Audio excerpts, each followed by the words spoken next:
My daughter took my social security check and took off for the beach, leaving me with no food. She came back sun-kissed and happy, thinking I'd be begging for help. But when she opened the refrigerator to get some dinner, she screamed in horror at what she saw inside. Greetings, dear listeners. Before I begin my story, a story of betrayal and how I one day chose myself, I ask you to support this channel.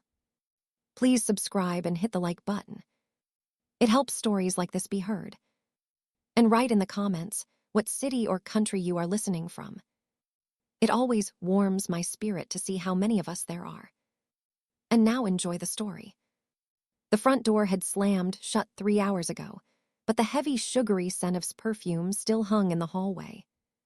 That fragrance always seemed too intrusive to me, too loud for our old brownstone with its high ceilings, where the air was used to smelling like the dust of ages and dried lavender. I stood in the middle of the kitchen, staring at the closed door of the pantry. The silence in the house was absolute ringing. I used to love this silence.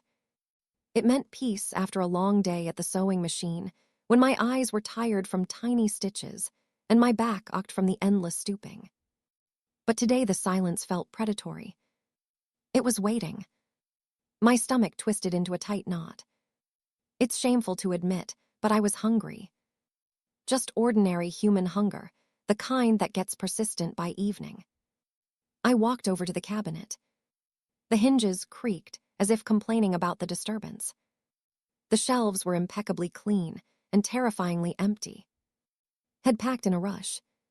She had darted around the apartment like a bright tropical bird trapped in a cage, tossing bikinis, light sundresses, and tanning lotions into her suitcase.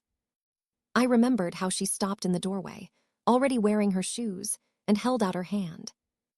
"Mama, give me your card just in case. What if the ATM down there doesn't work or something?" But I tried to object, feeling a chill run down my spine. That's my whole social security check. What am I supposed to live on for 2 weeks? Oh, don't start.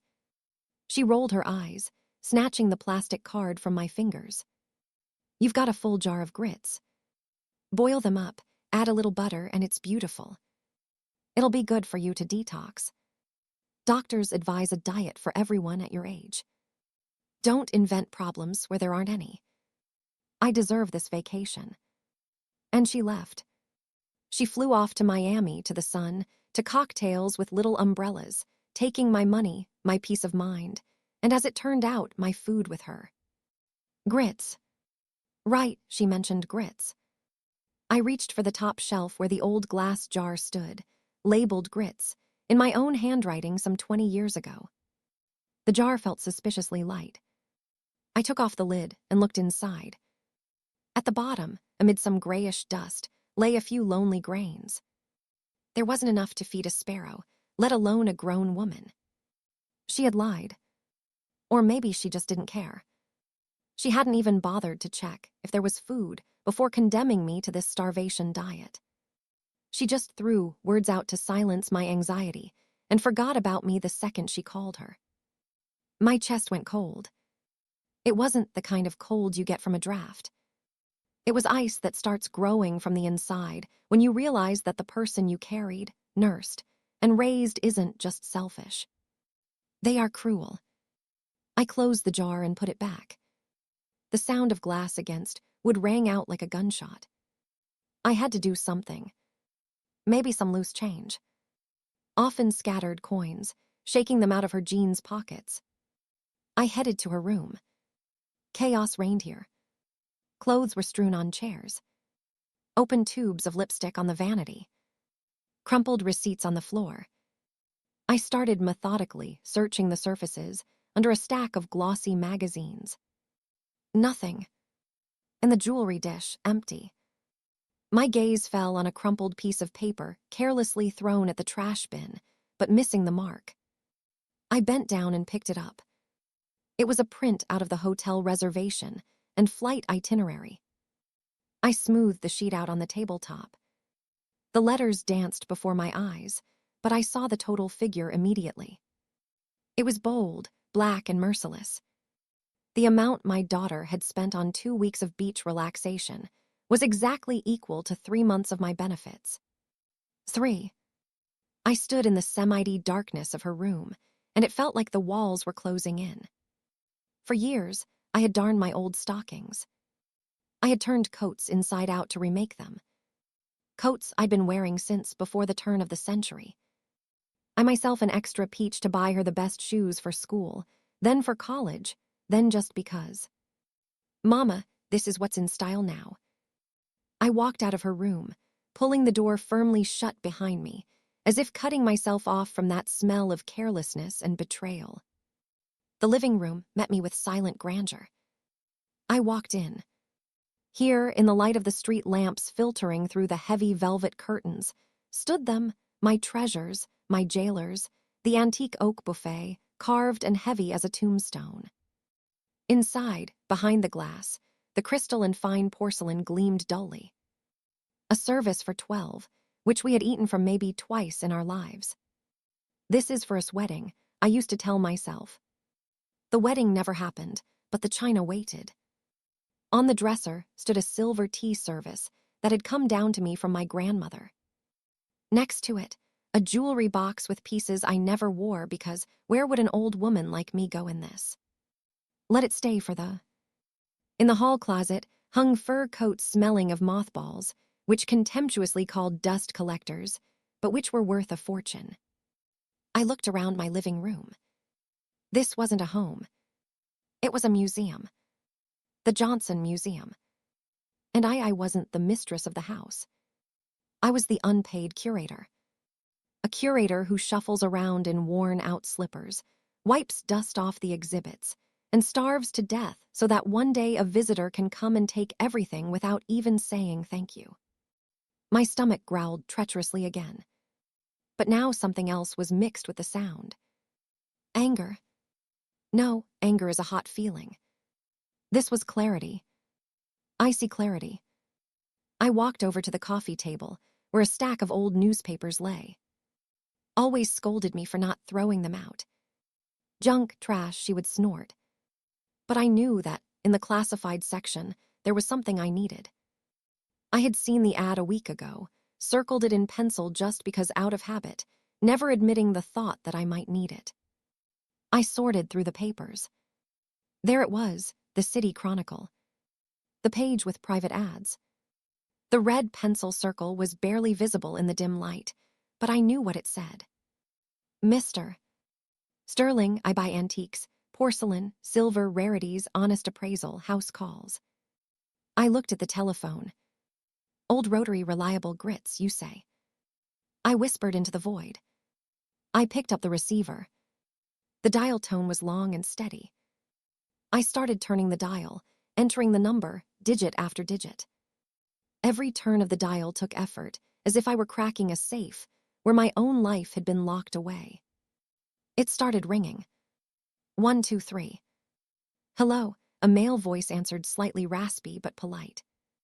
Listening. I took a deep breath of air that smelled like the dust of my museum. Good evening. My voice sounded unexpectedly firm, even to myself. Is this Mr. Sterling? My name is. Do you buy sterling silver? I do. Professional interest appeared in his voice. What period are we talking about? I looked at the empty velvet case where the spoon should have been, then shifted my gaze to the buffet. Yes, early 20th century, I said. I want to sell it tomorrow, Mr. Sterling turned out to be punctual. At exactly 9:00 in the morning, the doorbell sliced through the silence of the brownstone, making me flinch. I hadn't slept all night, sitting in the armchair opposite the buffet like a sentry guarding treasures before surrendering them to the enemy. But the enemy was no longer poverty. The enemy was my own submissiveness. I opened the door. On the threshold stood a man of about 60 in a neat gray overcoat and wire-rimmed glasses. He looked intellectual, black, distinguished, but his eyes, keen, observant, betrayed a man used to appraising not just things, but people. Mrs. He asked, tilting his head slightly. I am, We spoke yesterday. Come in. Don't take off your shoes. I stepped back, letting him inside. He walked into the living room, and I saw his gaze slide over the walls. The heavy furniture, the paintings. He had expected to see another grandmother with cheap trinkets, knacks, and a hope to get at least a penny. But when he saw the furnishings, his eyebrows rose ever so slightly. You have an interesting home, he noted cautiously. This isn't a home, I replied dryly. It's a storage facility. I walked to the sideboard and took out the heavy case lined with worn velvet. The latch clicked. I threw back the lid. On the dark green lining lay 12 silver spoons. They were massive, with intricate engraving on the handles. The monograms of my intertwined with grapevines. Adored them. She often took out this set, stroked the cold metal with her fingers, and said, "When I get married, Mama, we'll eat cake with these on our anniversary." This was her dowie, a dowie she hadn't even bothered to take with her while leaving to burn through my money. Mister. Sterling put on white cotton gloves, took a loop from his pocket, and leaned over the table.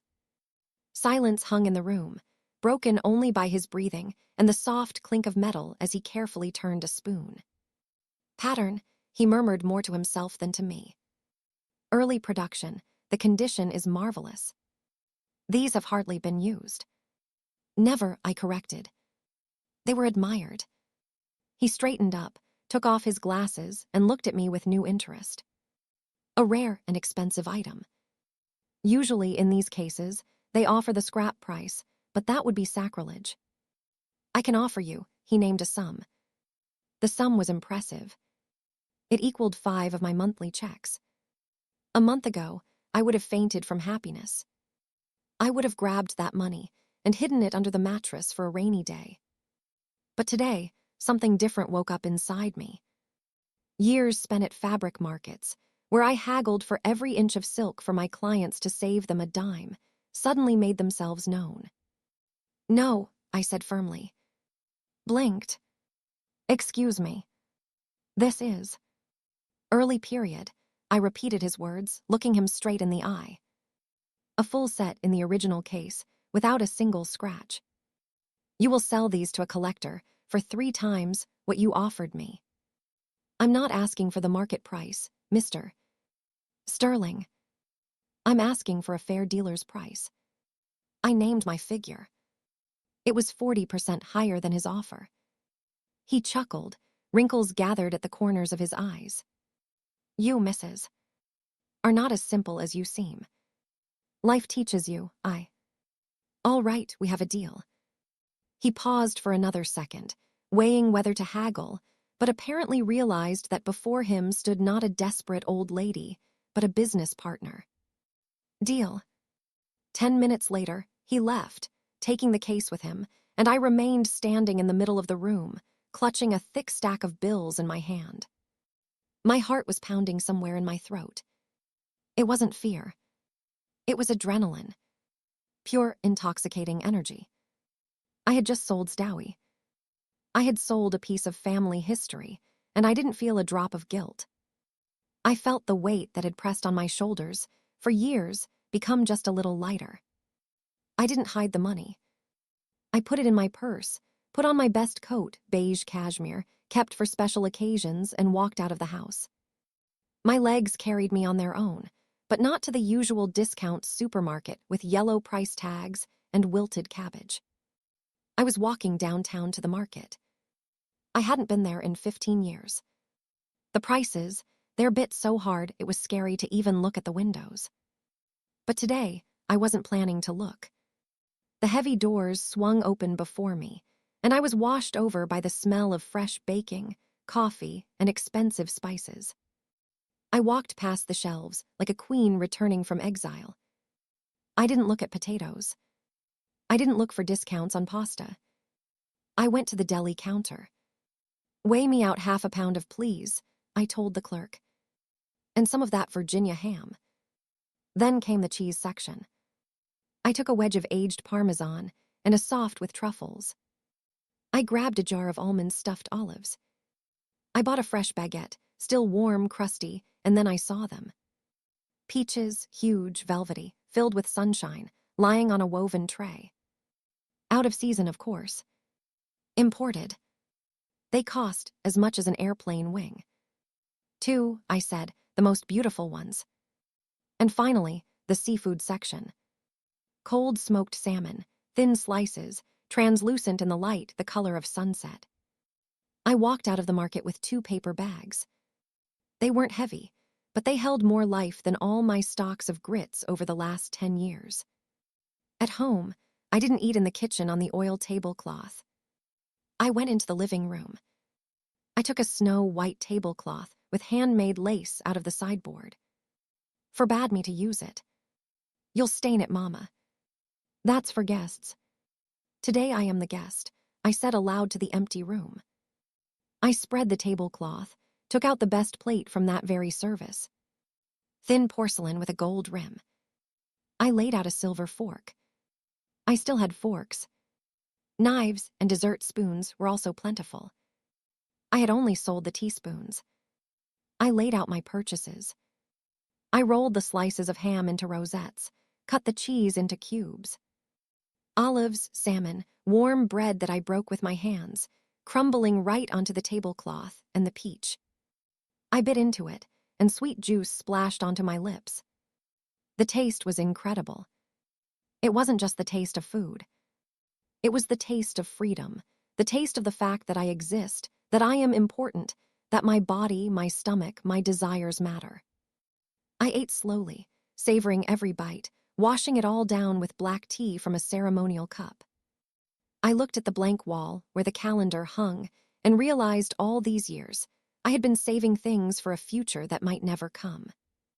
I lived in expectation that someone would appreciate my sacrifice.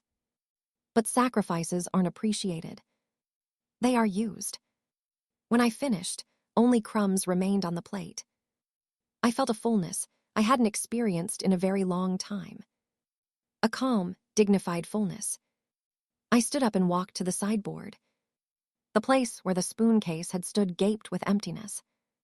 The dust there was slightly lighter, outlining a rectangle. I reached into my coat pocket and pulled out the long receipt from the gourmet market. I carefully smoothed it out and placed it right in the center of that light rectangle in place of the family silver. On the receipt, amidst the list of delicacies, the word total was printed in large letters. I smiled at my reflection in the glass of the sideboard. Dinner, I whispered. It was just dinner. The week flew by like one long sunny day. I woke up not to an alarm clock to run to the cheap store for discounts, but when the sun touched my pillow. I had croissants with butter for breakfast, not empty oatmeal. And so, as I sat in the armchair with a glass of rich red wine, a Cabernet from 2015, advised by the at the wine boutique, the phone rang. The ring was harsh, demanding. I knew who it was without even picking up. Only knew how to call, as if the telephone should apologize for not ringing sooner. Hello. I brought the receiver to my ear, not setting down my glass. Mama. My daughter's voice burst into my silence. In the background, the ocean roared, seagulls screamed, and some rhythmic music played. How are you doing there? Still alive? There was so much feigned concern in her voice, mixed with blatant superiority, that the wine seemed sour for a moment. Alive, quite I was thinking. She spoke loudly, shouting over the surf, "You're probably bored there alone and hungry. You boil that grits, but add more water. It's more filling that way. Old Grandma's recipe, remember." I took a sip of wine. The velvety taste returned, washing away the bitterness of her words. I'm managing, I answered calmly. Don't worry. Oh, come on. Don't put on a brave face, she chuckled. I know you've got nothing to eat there, but it's okay. Hold on for another week. By the way, I saw a fridge magnet for you shaped like a dolphin. If, of course, you don't run up the electric bill while I'm gone because I know you, you'll forget to turn off the light in the bathroom, and I'll have to pay for it later.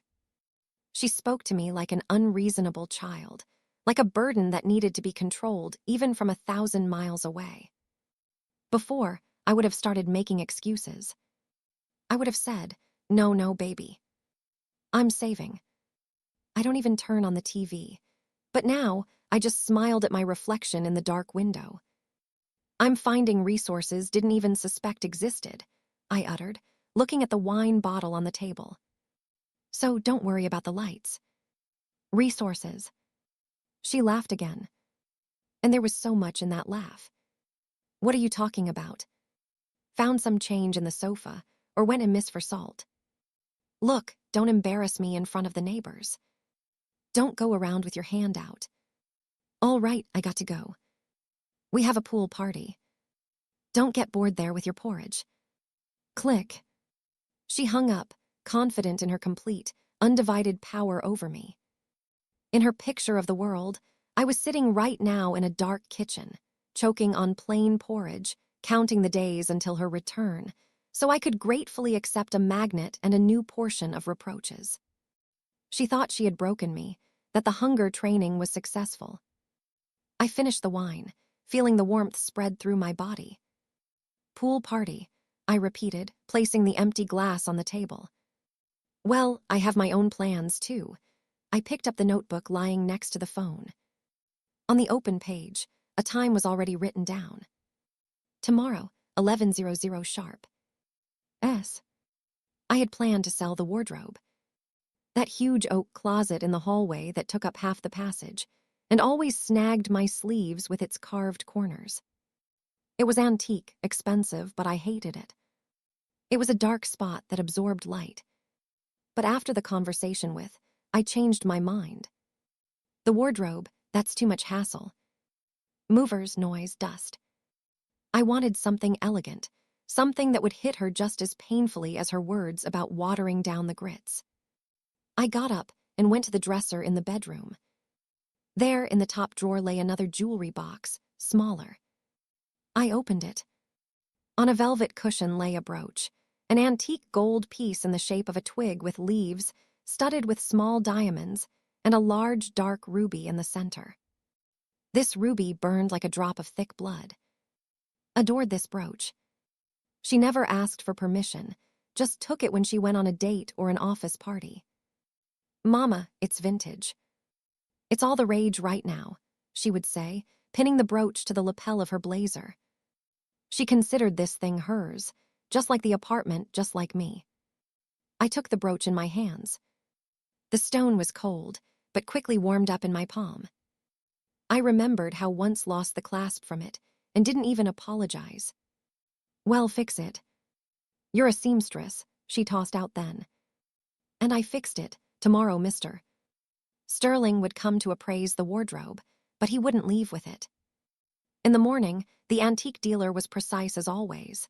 "Good morning, Mrs." He smiled, tipping his hat. Ready to part, with the giant in the hallway. I shook my head, inviting him in. I changed my mind about the wardrobe. Changed my mind for now. Too much fuss.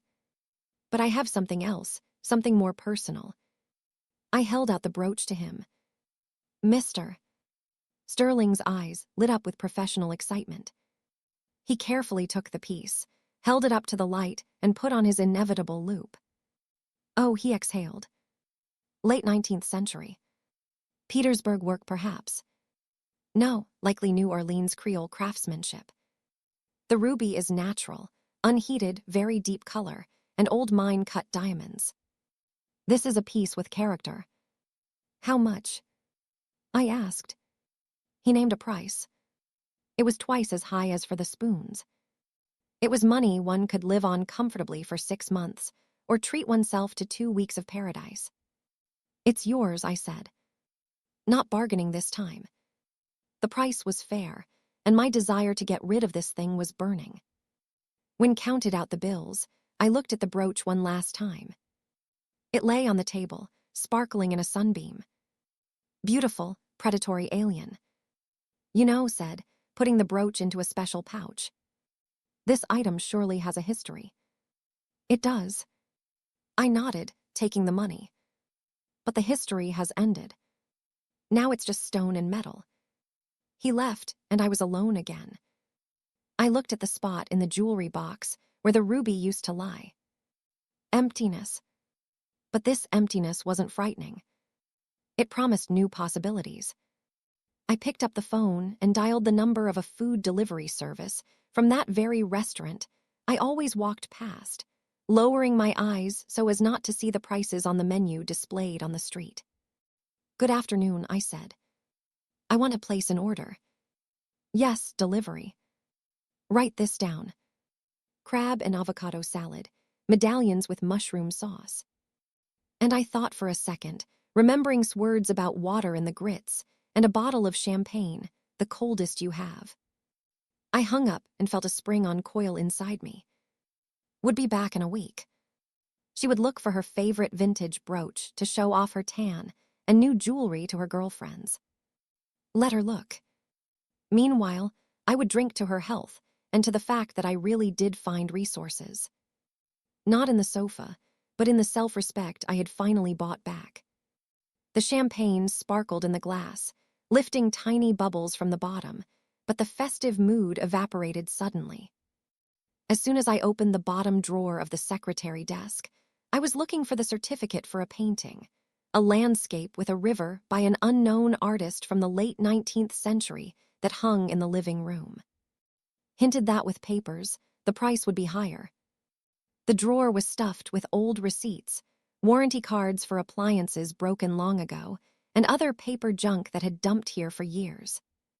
I started sorting through the papers, irritably, setting aside instructions for an iron and a hair dryer. And then my fingers hit a thick plastic folder, shoved deep under a stack of old Essence magazines. The folder wasn't mine. I never bought such bright red screaming colors. I pulled it out into the light. Inside lay several sheets stapled together. On top was a glossy brochure. Cheap paper, bad printing, blurry photos of smiling old people playing checkers. Restful Meadow State Facility for veterans and seniors. The name seemed familiar. I had heard about it somewhere. Miss, the neighbor, told terrible things, said it smelled of bleach and boiled cabbage, that the staff was rude, and the old folks lay for days staring at the ceiling because no one cared about them. It was a state institution, the most budget-friendly one with a bad reputation, a place where they send you to wait for the end, to be forgotten. My hands started to shake. I set aside the brochure and picked up the next document. It was a draft, a general power of attorney. In the header, my details. In the agent field, Johnson. And below, in fine print, a list of powers. Right to manage all property, sell real estate, represent interests in medical institutions. A date was in the margins. Next month, immediately after her return, the world tilted. I grabbed the edge of the table so I wouldn't fall. The air in the room suddenly became thick and viscous. This wasn't just selfishness. This was a plan. A cold, calculated plan.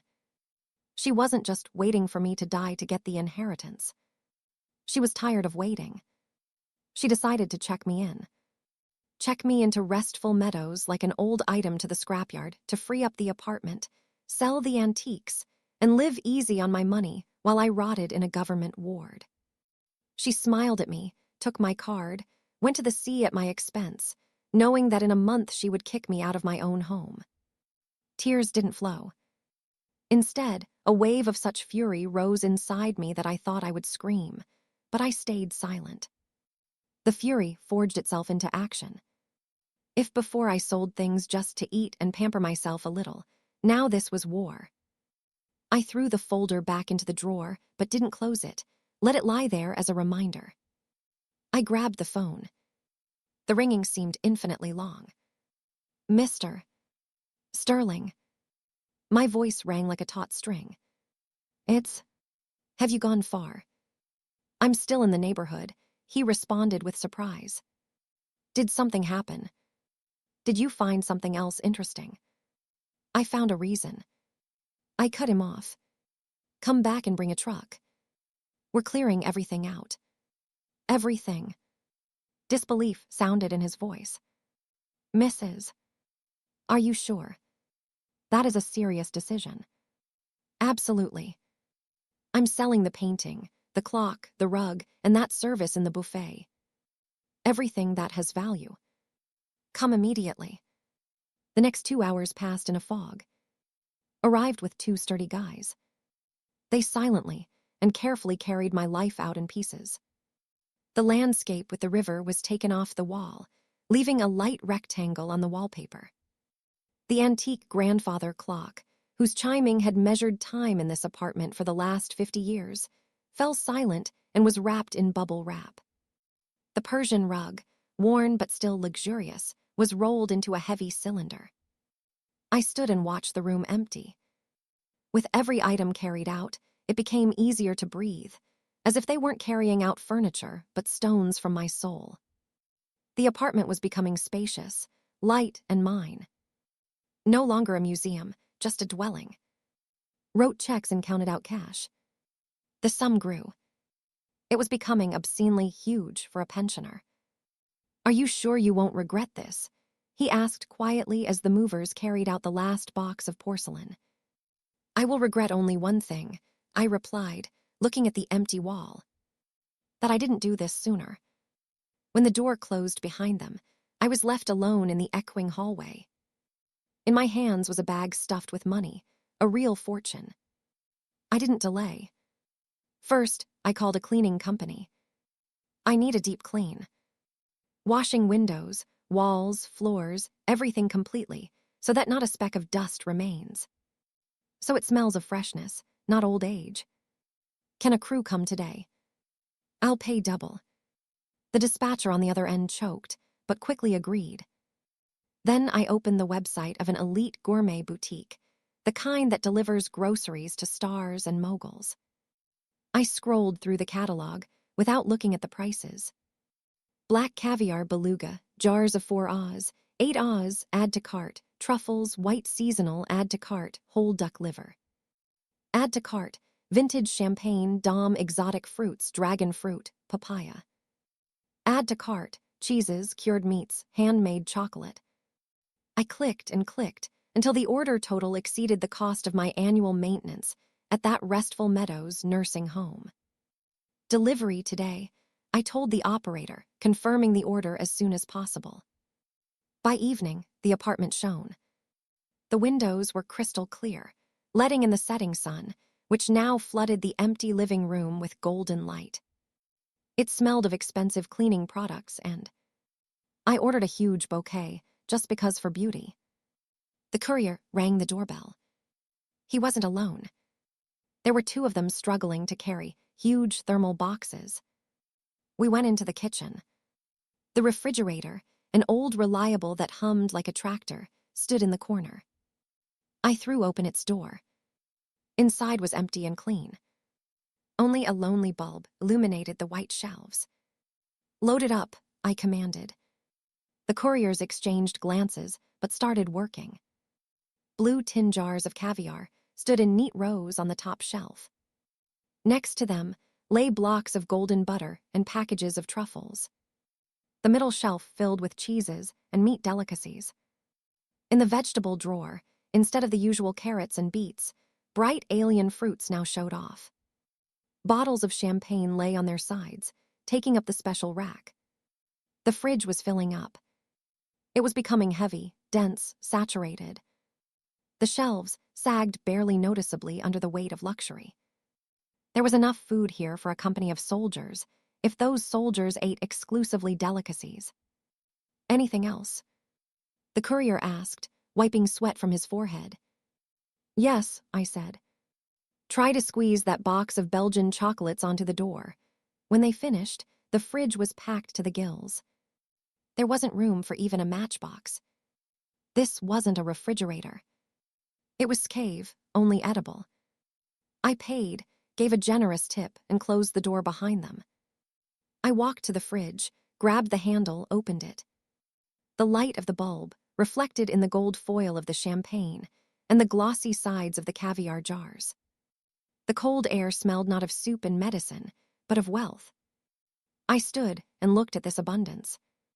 This was my answer, my shield, my sword. Wanted to send me to the scrap heap, to get an inheritance.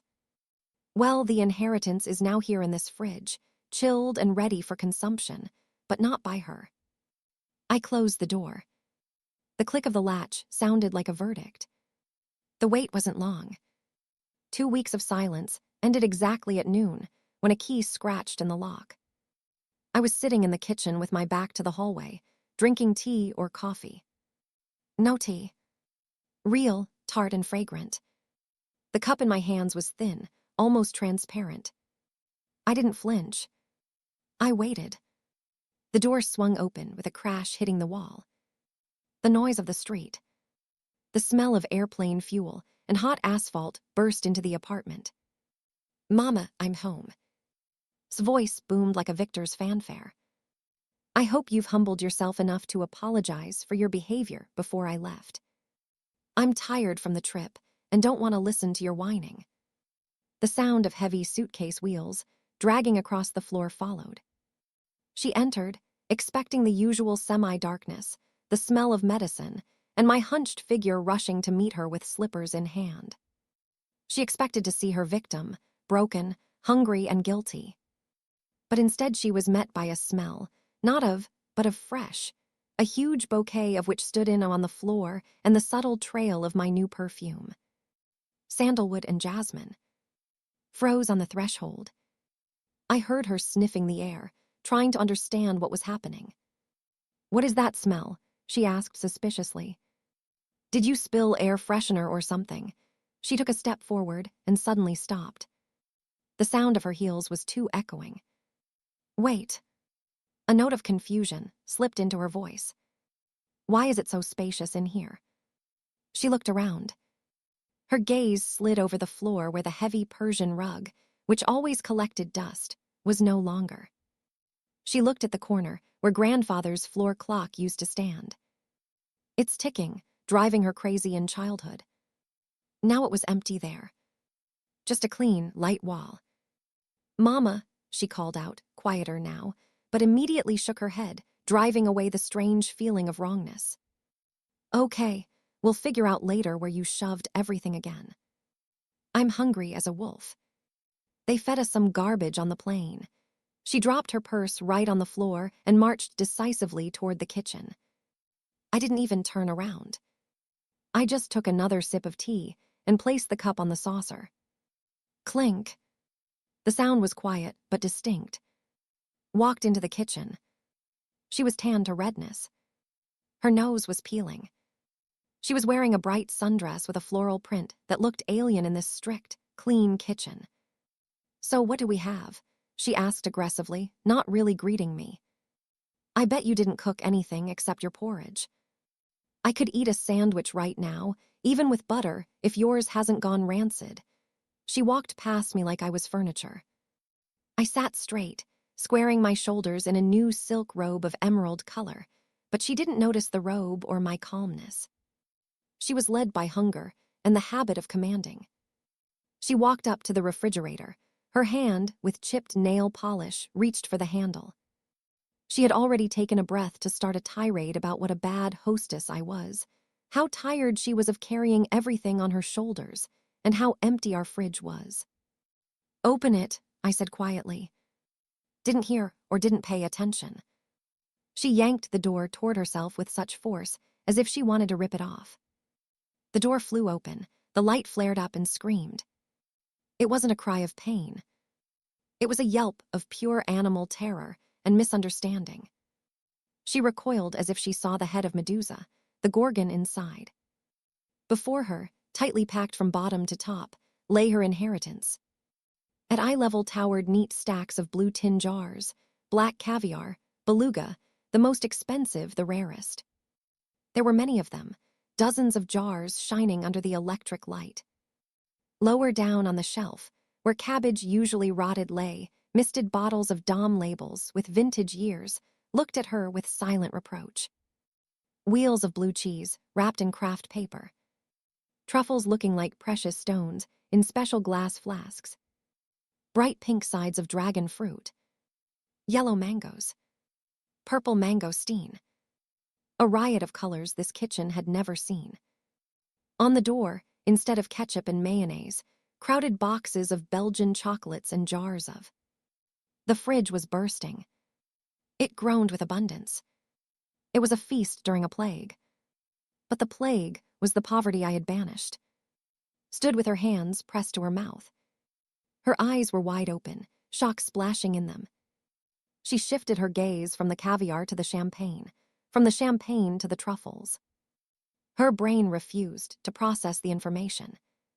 A poor pensioner who was supposed to be boiling grits in water could not have the refrigerator of an Arab sheikh. What? She squeezed out. Her voice broke into a squeal. What is this? She reached out a trembling hand and touched a cold jar of caviar as if checking if it was real. The jar was real. Icy heavy. Turn to me. Her face went pale.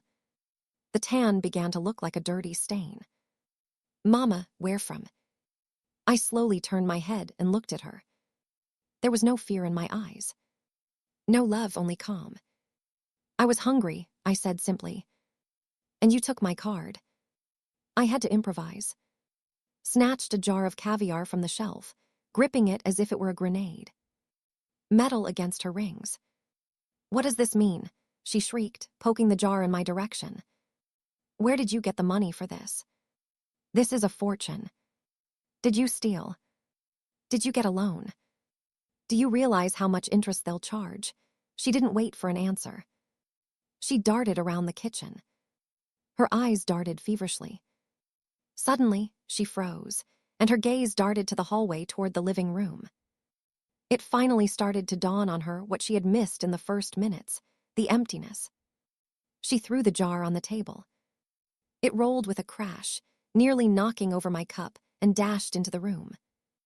I heard her stomping, then the sound of drawers opening, then her scream full of panic. Where's the jewelry box, Mama? She ran back out, holding the empty velvet case for the spoons. It was open like the maw of a dead beast. The spoons, the silver. She was gasping for air. The ruby brooch, the clock. Mama, where is the clock? She looked around, seeing every missing thing now. Light spots on the wallpaper where paintings hung. The empty corner without the clock. The bare parquet without the rug. We've been robbed, she exhaled, and her face twisted in horror. Lord, while I was gone, you let someone in. You forgot to lock the door. God, what a nightmare. We have to call the police immediately. She grabbed her phone. Her fingers trembled, trying to unlock the screen. No police, I said. My voice sounded quiet. But in this hysteria, it was like an icy shower.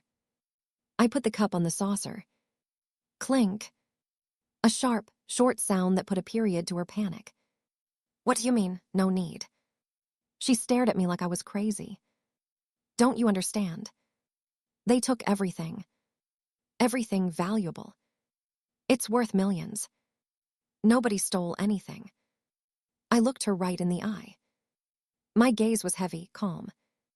I sold it. The phone fell from her hands and hit the floor with a thud. Sold it. She repeated in a whisper. The word was unfamiliar to her. Alien. To whom? Why? I told you. I was hungry. I stood up and walked to the table where the jar of caviar lay. I picked it up, feeling the pleasant coolness. You took my check, left me an empty grits jar, and a person needs to eat, so I decided. I paused, enjoying the moment. I decided to have your brooch for breakfast, on toast with butter. It went down just wonderfully. And yesterday I drank grandfather's clock. Mahogany has an excellent aftertaste. It turns out, especially if it's chateau. It started to dawn on her. I saw the gears in her head grinding, connecting the facts. Empty walls, full fridge, my calm appearance. Her face began to change. Horror gave way to anger, and then the realization of a monstrous loss. She looked at the jar in my hand, not as food.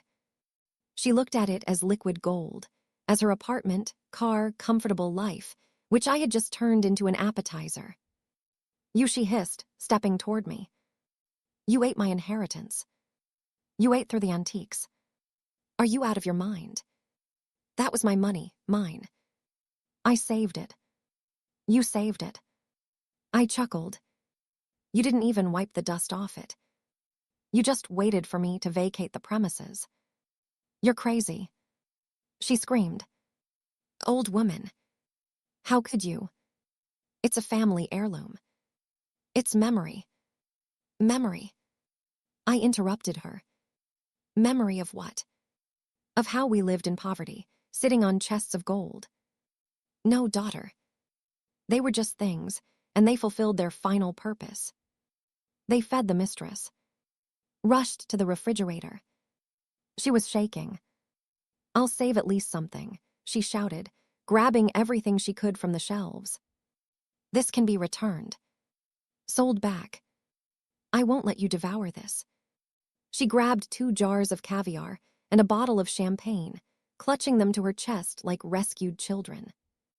Give it back, she barked, seeing that I wasn't moving. It's mine. I'll take it back to the store. Do you have the receipt? I looked at her, at this grown woman acting like a greedy child, at her tanned face distorted by greed.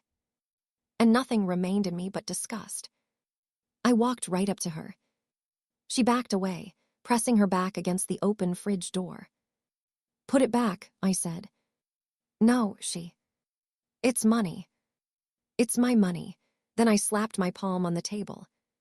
Bam. The sound was crisp, commanding. The cup jumped on the saucer. Put it back.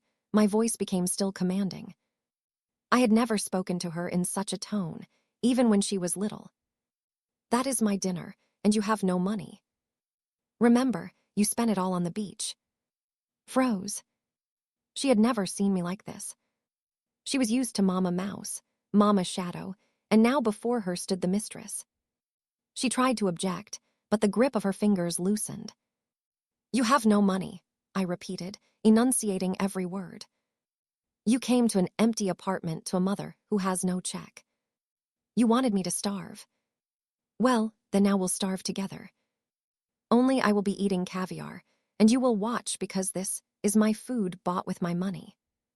Slowly, with an expression of the deepest suffering on her face, she put the jars on the table. The champagne glass against glass. You'll regret this, she whispered, and angry tears flashed in her eyes. You will regret this.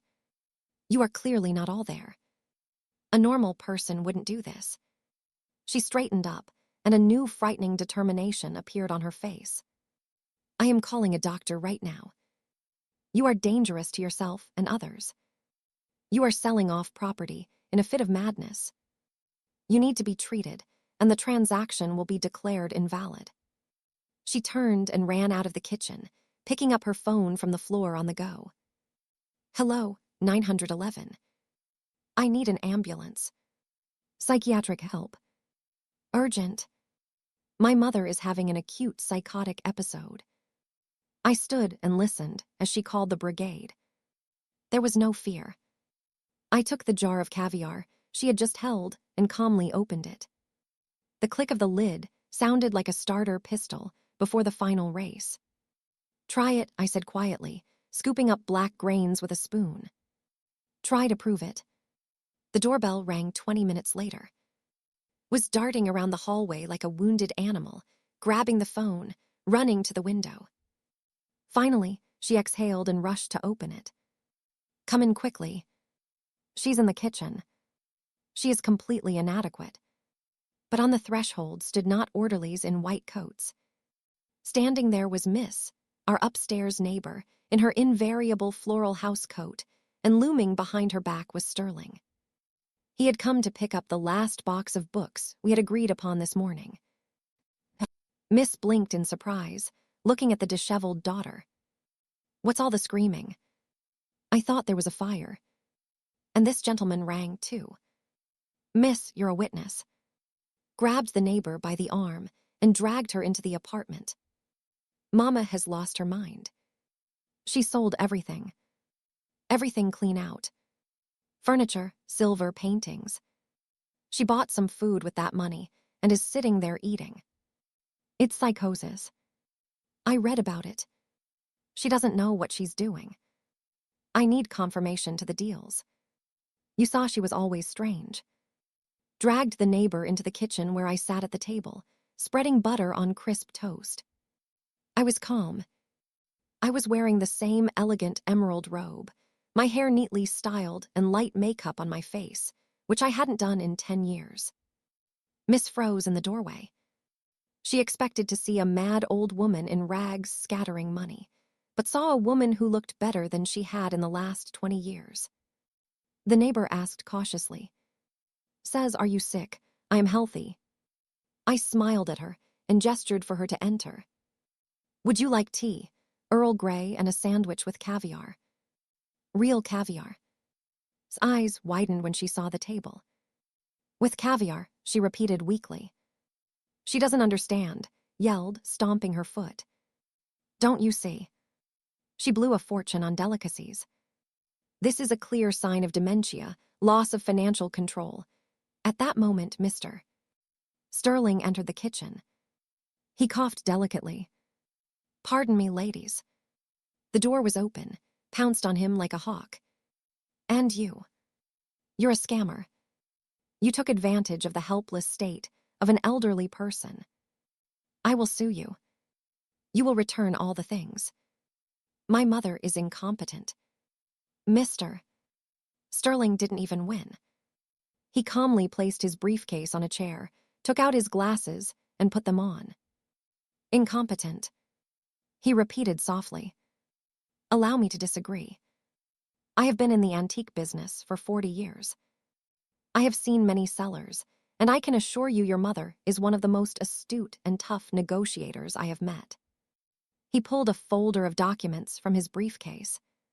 "Here are the bills of sale for every item signed by Mrs. Personally.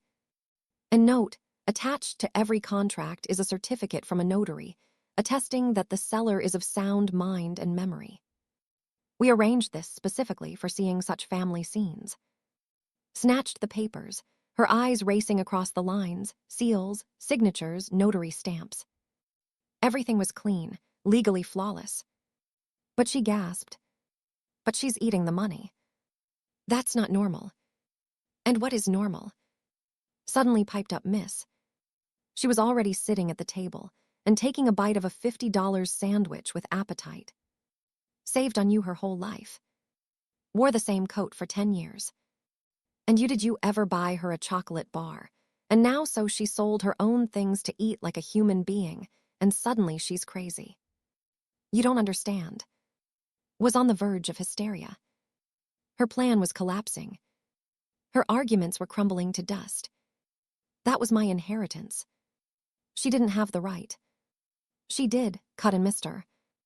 Sterling, taking the folder back from her. "It is her property, and she disposed of it as she saw fit." Silence hung in the kitchen. Stood in the middle of the room, red, sweaty, humiliated. Everyone was looking at her, me with icy calm, with professional indifference. Chewing a sandwich. Realized she had lost the battle for the diagnosis. Calling doctors was pointless. The police even more so. "Fine," she hissed, narrowing her eyes. "Fine, you won this round. Mama ate everything. Good for you. But we still have to live. And when you run out of your delicacies, who will hand you a glass of water?" "Me. Don't count on it. I won't forgive you for this. I live here, and I will turn your life into hell. You'll regret not dying of hunger." She turned to leave, to slam the door. She thought she had one last trump card left. Her presence, her youth, her ability to bully me in my own home. "Stop," I said. I didn't raise my voice, but there was something in it that made her stop. I slowly pulled out the table drawer, the very one where I had moved the finds from her room.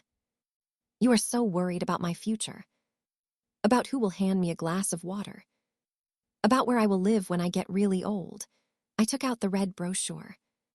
Restful Meadows State Facility, and the draft of the power of attorney. palled so abruptly, it was as if all the blood had been drained from her. She recognized these papers. "Where from?" she whispered. "I was looking for change," I said, standing up. "Remember, you told me to look for loose change." "I found this." I threw the brochure on the table. It slid across the smooth surface and stopped right in front of her. Smiling old people looked at her from cheap, glossy paper. "You plan to check me in there in a month," I said. It wasn't a question. It was a statement of fact. "You wanted to sell the brownstone, take the money, and send me to die in a government ward smelling of bleach," Miss gasped, covering her mouth with her hand. "Mister." Sterling frowned, looking at with open disgust. "Mama, that's not what you think." Began to babble, retreating toward the door. "It's just in case. It's a good sanatorium." "Shut up," I interrupted her. "I know what kind of place that is, and I know what a power of attorney is." I walked right up to her. "You were so worried about housing for the elderly." I took the brochure and put it into her limp hand. "Take it. Keep it for yourself. It will come in handy when you get old." "What?" She blinked uncomprehendingly. "Because you won't live here anymore," I said quietly and firmly. "Get out." "You can't kick me out," she screeched, finding her voice. "I'm registered here. This is my home. This is my apartment," I said. "And I changed the locks this morning. Your keys don't work anymore. And your things." I nodded at the suitcase that still stood in the hallway. "Your things are already packed. You didn't even unpack." "I'll call the police." "I'll sue." "Sue," I shrugged. "But while the court is dealing with it, you have nowhere to live. And if you try to break down the door, Mr. Sterling is a witness that you threatened me with physical harm, and two." I looked at the neighbor. She nodded decisively, setting aside the unfinished sandwich. "I'll confirm it, and I'll tell the beat cop she wanted to dump you in the poor house." Looked at the three of us at the united wall against which her greed had smashed. She realized this was the end. She grabbed her suitcase. "Damn you all," she shouted, breaking into a squeal. "Choke on your caviar.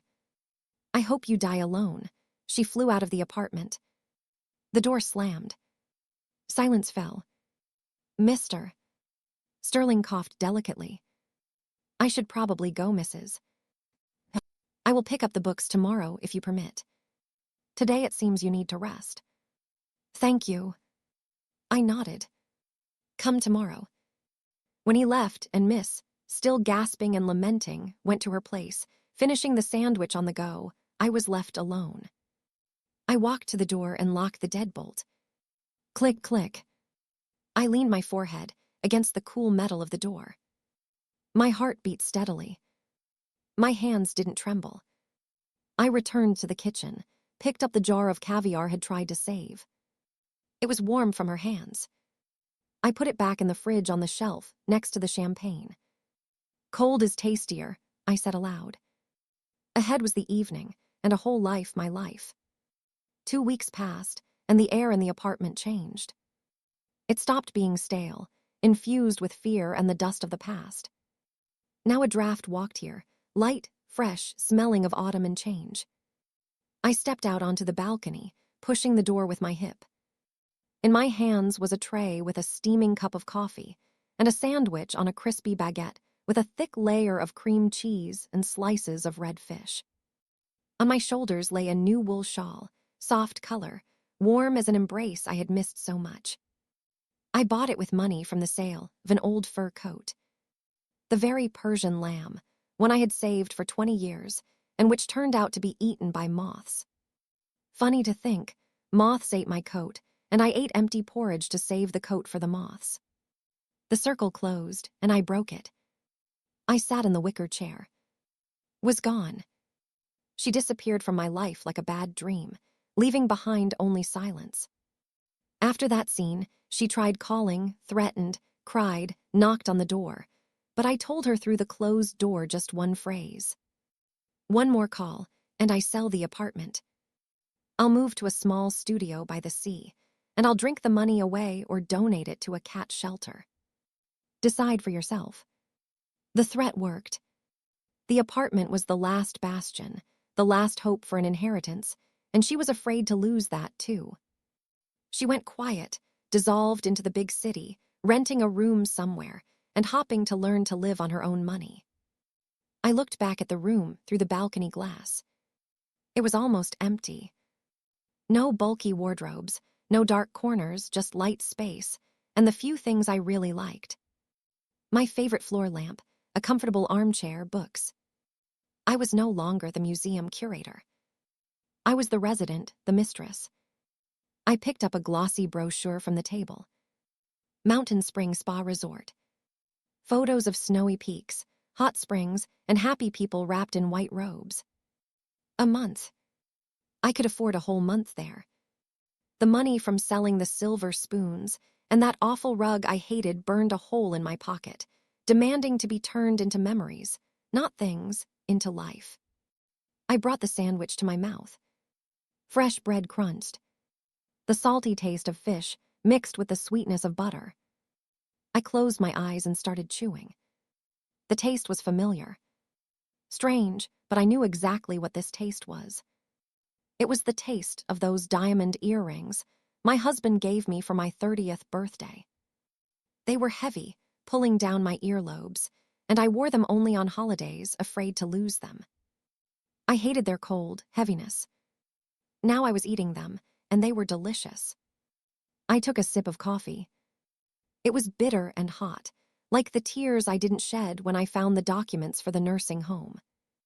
I smiled broadly, sincerely, turning my face to the autumn sun. This was the taste of freedom. The taste of the fact that I owe nothing to anyone. The taste of the fact that my life belongs to me until the last breath. Until the last penny, until the last crumb. I took another bite. And this bite was the most delicious in my life. That is the story, my dear listeners. A story about how one day the cup of patience overflows, and a person makes a choice. A choice in favor of themselves. What do you think? To do the right thing. After all, essentially, she deprived her daughter of an inheritance. In our society, it is accepted that parents must give everything to their children down to the last shirt. But where is the line when sacrifice turns into encouraging? Didn't just live off her mother. She planned to betray her in the way. Did she deserve such a lesson? Or was too cruel, kicking her own daughter out onto the street? I am very interested in your opinion. Do we often turn our own lives into a museum for someone else? Putting off joy for later, for a rainy day that might never come, or for a bright future for children who don't appreciate it? Write in the comments if you have had similar situations. Could you act as decisively as our heroine? If you liked this story, if it touched the strings of your soul, please like this video. It is very important to us. Subscribe to the channel so you don't miss new stories. We have many more stories in store about strong people in difficult fates. And of course, share this video with friends. Perhaps someone right now really needs to hear exactly these words. You owe nothing to anyone except yourself. Did you like the story, and which city are you listening from? Thank you so much for your sweet support. I'm looking forward to your comments on the story. On the screen you can see 2 new life stories that I highly recommend. There's so much more on my channel. Don't forget to subscribe. See you in the next life story. With love and respect.